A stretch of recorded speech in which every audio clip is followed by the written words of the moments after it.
Hello everyone, welcome back to my YouTube channel doctor Asif academy. और आपके recommend पे, आपके कमेंट पे ये वीडियो मैंने बनाया है डीएनए फिंगरप्रिंट पे।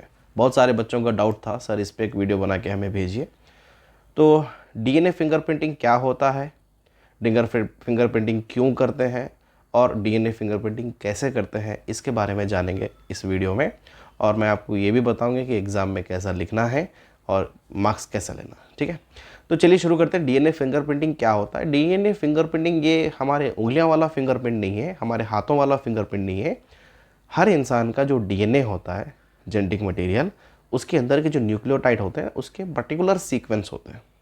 पर्सन टू पर्सन वो सीक्वेंस अलग होते हैं और ये सीक्वेंस एक आइडेंटिटी बन गया है। ये सीक्वेंस के आधार पर हम पर्सन को पहचान सकते हैं एट जेनेटिक लेवल पे।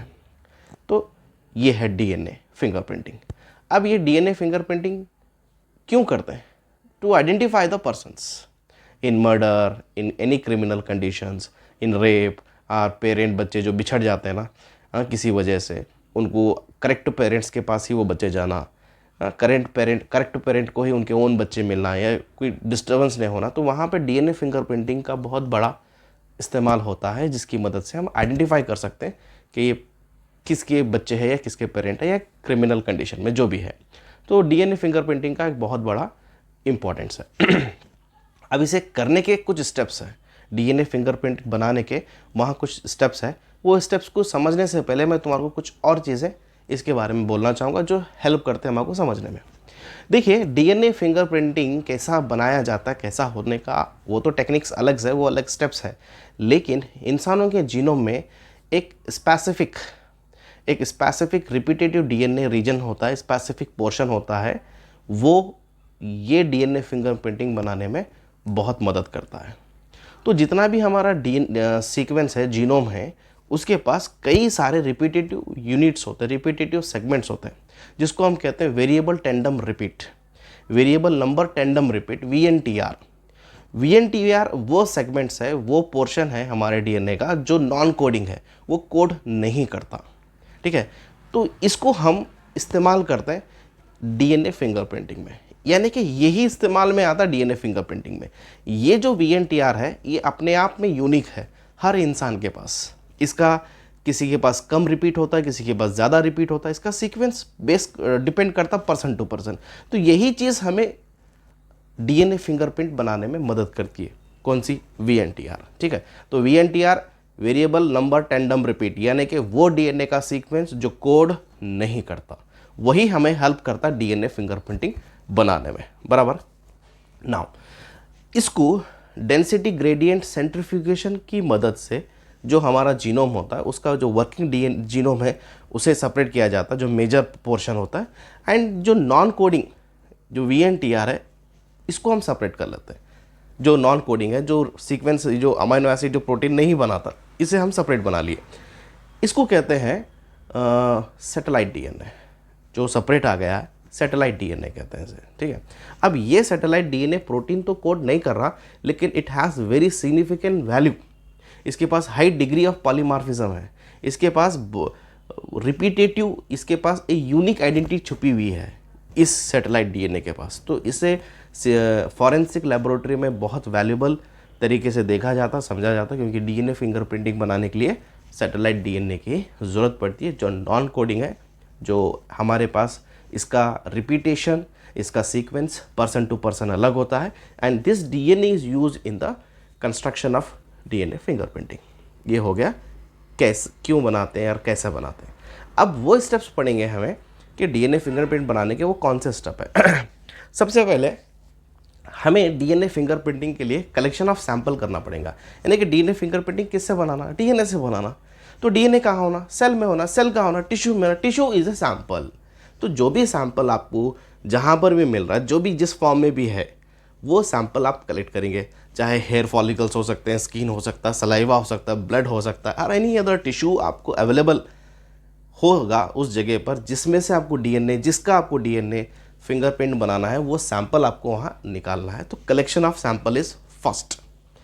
जैसा आप सैंपल कलेक्ट कर लिए, उसमें से उस कलेक्ट किया गया सैंपल का जो सेल प्लाज्मा मेम्ब्रेन होता है, उसको और न्यूक्लियर मेम्ब्रेन को डिफरेंट एंजाइम को हेल्प से उसको डिज़ोल्व करना और उसके अंदर का छुपा हुआ डीएनए को बाहर निकाल लेना।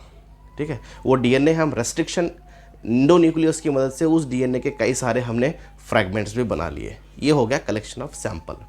अब वो जो डीएनए उस सेल में से, जो सैंपल के सेल में से हमने डीएनए निकाला था, उसको हमें सेपरेट करना है, सेपरेशन ऑफ डीएनए फ्रैगमेंट्स। ये स्टेप नंबर 2। पहला क्या था?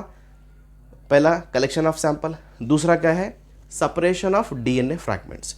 वो जो डीएनए फ्रैगमेंट्स हम वहाँ निकाले, उसको जेल इलेक्ट्रोफोर्सेस की मदद से, जिसका वेट ज़्यादा है, जिसकी डेंसिटी ग्रेडियंट ज़्यादा है, वो बॉटम में आएगा, जो लाइटर होगा वो ऊपर जाएगा। सो वो फ्रैगमेंट्स का एक जेल इलेक्ट्रोफोर्सेस मीडियम की मदद से उसको हम सेपरेट कर लिए, ताकि हम आइडेंटिफाई कर सके कौन सा सेगमेंट्स हमको वहाँ चुनना है। तो अल्कलाइन मीडियम को यूज़ करके, अल्कलाइन सॉल्यूशन को यूज़ करके, जो हाइड्रोजन बॉन्ड होता है टू पॉलीन्यूक्लियोटाइड टू चेन, जो न्यूक्लियोटाइड चेन में वो जो 2 स्ट्रैंड्स होते हैं, उसको वहाँ सेपरेट किया जाता है। डबल स्ट्रैंडेड को सिंगल स्ट्रैंडेड बनाया जाता है। थर्ड स्टेप है एक्सट्रैक्शन ऑफ डीएनए फ्रैगमेंट्स। जो डीएनए फ्रैगमेंट डबल स्ट्रैंडेड को सिंगल स्ट्रैंडेड बनाया गया था, वो सिंगल स्ट्रैंडेड डीएनए को वहाँ से जेल इलेक्ट्रोफोर्सेस टेक्निक में से उसको वहाँ से निकाला जाता है। निकाल के नायलॉन मेश पे रखा जाता है with the help of Southern blotting techniques की मदद से। उसको एक शीट पे लिया जाता है। सिंपली इसको समझना बोलते हैं, पेपर की शीट होती है, एक तरह का पेपर है वो, उसके ऊपर रखा जाता है। फिर उसके साथ टैग किया जाता है, tagging of radio active DNA, radio active props. यानी कि एक लेबोरेटरी में हमारे डीएनए का सीक्वेंस वही डीएनए का क्लोन बने हुआ होता है, जिसको हम रेडियो एक्टिव मटेरियल की मदद से उसको लाके इसके साथ टैग्स कर देते हैं, यानी कि जोड़ देते हैं। फिर अल्टीमेटली द लास्ट स्टेप में ये होता है, जिसको हम क्या बोलते हैं, tagging of radio active props. वो होने के बाद जो लास्ट स्टेप होता है वो होता है ऑटो रेडियोग्राफी। ऑटो रेडियोग्राफी में एक्सरे पेपर को यूज़ करके उसके ऊपर हमारे डीएनए का सीक्वेंस का प्रिंट आ जाता है as a visible pattern of bands of the DNA present appear as a DNA fingerprinting. तो लास्ट स्टेप में हमारा जो डीएनए का न्यूक्लियोटाइड के जो सीक्वेंस थे वो एक पेपर में प्रिंट होकर बाहर आते हैं, उसी को हम कहते हैं डीएनए फिंगरप्रिंटिंग। तो बच्चों, वहाँ कुल कौन से स्टेप्स हो गए total? Collection of sample,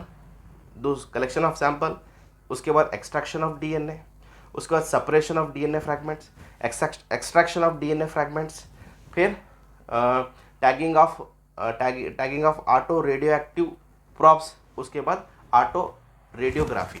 6 steps है ये, जिसकी मदद से हम हमारा डीएनए का जो नॉन कोडिंग सीक्वेंस का प्रिंट बाहर निकाले हैं।